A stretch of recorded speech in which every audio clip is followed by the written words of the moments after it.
Welcome to the Emisarios Unidos de Luz channel. If you enjoy this near-death experience story, consider giving it a like and subscribing to the channel. Now let's start with the story.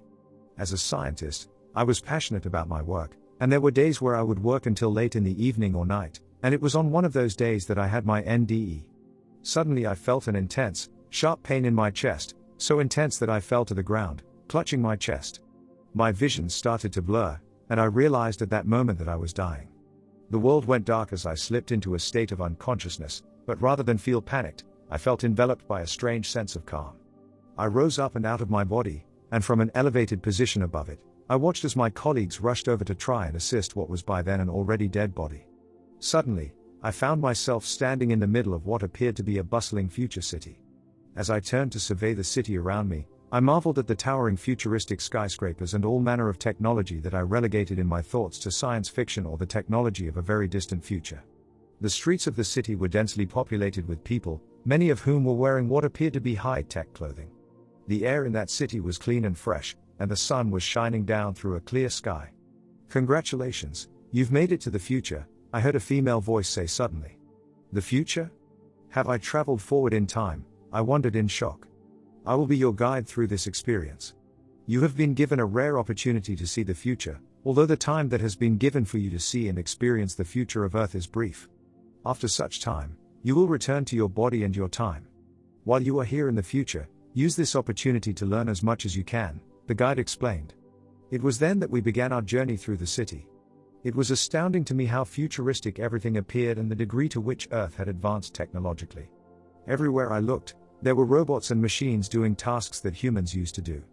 So many cars were self-driving vehicles that were controlled by a complex network of sensors and artificial intelligence. Buildings were constructed with new materials that were not only stronger but also energy efficient, and most buildings had self-cleaning windows that could change transparency at the touch of a button. As I walked through the city, I saw people interacting with technology in ways that were alien to me.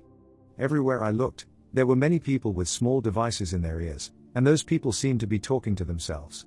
I learned some time later that those were advanced versions of intelligent assistance devices that people used to schedule and organize their day. In that future, I saw people communicating with each other using holographic image generators, and I saw people interacting with and within virtual reality environments. In that future, the lines between the physical world and the virtual world had blurred, and it was hard to tell where one world ended and the other began. I saw a world that no longer used fossil fuel vehicles but instead used electric vehicles or vehicles powered by hydrogen fuel cells. Because fossil fuels were no longer used, the air was cleaner, and the sky was bluer than I had ever seen. I saw at a hospital I visited doctors and nurses using robotic assistants to perform surgeries and diagnose illnesses with incredible accuracy. In the hospital, I saw a device that could scan a person's DNA and detect potential health risks before they became a problem. The most astonishing thing that I observed was how much progress had been made in the sphere of space exploration. In the future, I visited a launch site where rockets were being launched every few days. People at that time were already living on the Moon and on Mars, and there were plans to send humans to explore the outer planets. Yet as advanced as the Earth had become technologically, the future Earth seemed to be imbued with a notably tense and somewhat dystopian ambience, as much as things seemed perfect superficially. It was when I saw some group of frightened people huddled together in an alleyway whispering in hushed tones that I became aware of the dark undercurrent that pervaded the future society, and when I focused my attention on the object of their fear and disquiet, I was able to sense a palpable, pervasive, dark, and oppressive presence at work. "What is the story behind this antipathy?" I asked my guide. "There is a dark force at work in this world. A powerful entity known only as the Dark One has taken control of certain aspects of society and is working to manipulate humanity using science and other means for its own gain," my guide explained. It was after her explanation that I fixed my awareness on everything concerning the Dark One, and with my attention sharply focused upon the subject, I received through visions information about the prevalent rumors that spoke about the Dark One's maneuvers. Those rumors described strange disappearances, unexplained illnesses, and strange occurrences that defied explanation. All that I learned about with regard to the machinations of the Dark One filled me with trepidation, yet in spite of my fears, I was really eager to learn more. As I delved deeper in my investigation, I saw in a vision people being visited by angels and others by demons in a clandestine battle between good and evil. My guide asked me to look even deeper, and when I focused my awareness even more acutely, I saw to my horror a laboratory in the middle of the city, in which a team of scientists had been working on a virus that was designed to infect and control the minds of millions of people. I came to elicit that those scientists had been recruited by a mysterious organization that called themselves the Dark Kingdom but were known by different names within the society. The Dark Kingdom believed that by infecting humanity with the virus, they could create a new world order and seize power. The only hope for humanity would be the second coming of Christ.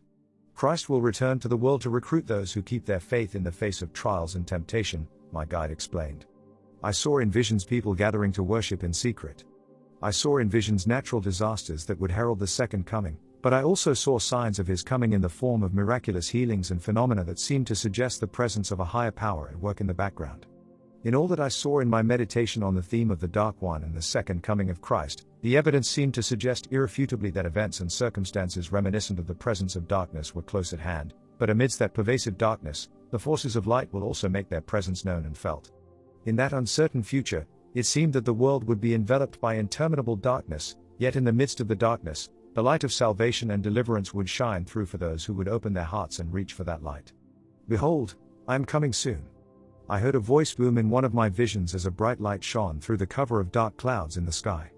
It was during that vision that I felt a great calm and consolation overcome my consternation about the future, and I knew in that moment that no matter what the future held, the second coming of Christ would be our salvation. The years to come hold many challenges for mankind, but within the core of his being exists a great power that lies dormant that he would avail himself of when faced with travail. The Bible as well as other religious texts teach that every human being is created in the image of God, and as such, each person is a creative force with a unique purpose and a unique destiny. There are forces at work in the world that seek to detract him and distract him from his destiny and purpose. The key to man's salvation lies in his capacity for compassion and empathy, and the battle will be against those that seek to keep his heart close to himself and close to his fellow man.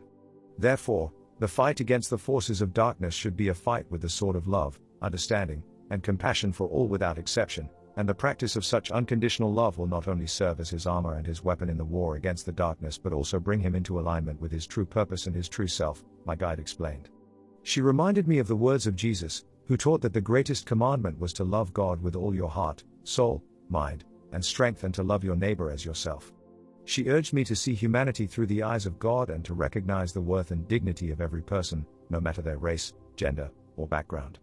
She reminded me that God is a God of love and that we are called to reflect those qualities in our own lives. My guide also spoke of the importance of empowerment through education and of the need to give every person the tools needed for them to be able to fulfill their God-given purpose and potential. She spoke of the great injustices that exist in the world and of the need to fight against poverty, discrimination, and oppression. She also spoke of the hope that exists and the potential for transformation and redemption. She reminded me that God is a God of miracles and that nothing is impossible with God as your companion, your source of strength, and the one you turn to in your time of need. My guide's words inspired me and filled me with hope and a desire to fight for the good of the world, and for a peaceful future for all humanity. I knew that she was speaking the truth and that her message was one of love and compassion. In hearing her words, I resolved to do all that I could to embody the love, compassion, and level of faith she spoke about in my own life.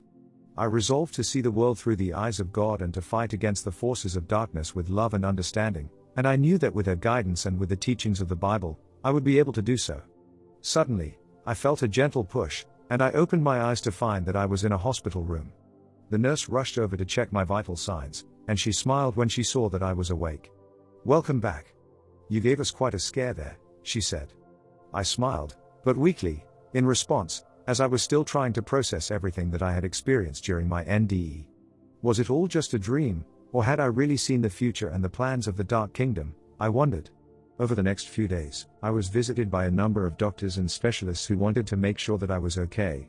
They all seemed amazed at my recovery, but they couldn't explain how it had happened so quickly. As I lay in my hospital bed, I couldn't stop thinking about the message of my guide, as all that she had explained to me touched my heart in a way that I can't fully explain. I knew, however, that her words would stay with me for the rest of my life, and over the following months, I worked hard to embody the qualities of love, compassion, and understanding that she had spoken about. I reached out to those who were hurting and listened to those who needed to be heard. I did all that I could to make the world a better place, and as I did, I felt a sense of peace and purpose that I had never felt before. I knew that I had been given a second chance at life and that I had a responsibility to use that chance to make a difference. When I looked back on that experience, I realized that it was one of the most profound moments of my life. It opened my eyes to the power of love and the reality of spiritual warfare, and it gave me a renewed sense of purpose. I will never forget my guide and the message that she gave me. Her words continue to inspire me to this day, and I know that they will always guide me on my journey through life.